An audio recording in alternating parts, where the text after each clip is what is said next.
лес вот здесь держал. Вот и тянет плавок. Тянет.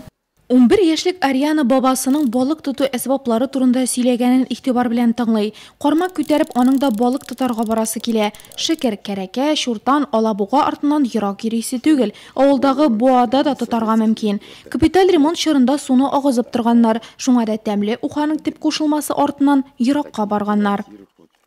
Здесь много рыб был, и карась, сазан. Монда элек кәрәкә, сазан, алабуга балыклары күп иде. Җәен кышын буага күп кеше җыелды. Күршем дә балыкчы, Нурлаттан, башка авыллардан да килеп йөрделәр.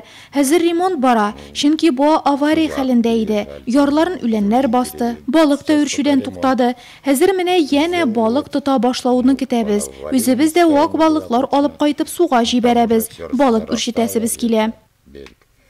Бу сырты ныгытылган, уакташ түшелгән, юл да ремонтланган. Авария очрагына суны агызу җайланмаларының яңа буяулары кояшта ялтырый. 54 мең квадрат метрлы Искешаллы авылы буасының бүгенге торышы шундый. Яңгыр һәм кар сулары агу өчен махсус урыннар каралган. Быелгы язгы ташуда яңа буаны сынап караганнар. Ул үзен бик яхшы күрсәткән. 70нче елларда ук сафка баскан гидротехник корылманы республика программасы нигезендә төзекләндергәннәр. Была большая проблема, жители озвучивали свою...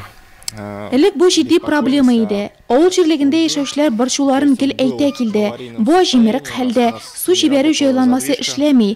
Язгы ташу вакытында суны берничек тә контрольдә тоту мөмкин түгел.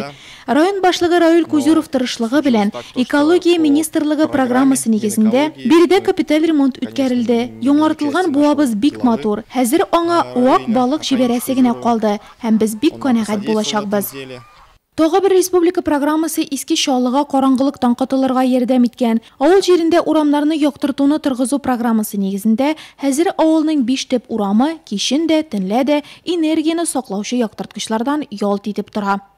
Нам выделили 40 светильников. Безгә 40 яктырткыч бүлеп бирделәр. Аларның барысын да куеп бетердек. Хәзер бар урамнарыбыз да якты. Яшәүчеләр канәгать, рәхмәт әйтәләр. Түбән Чаллыда узган елны без 5нче линияны тарттык. Урам яктырткычлары урнаштырдык. Анда да хәзер бар урамнар да яктыртылды.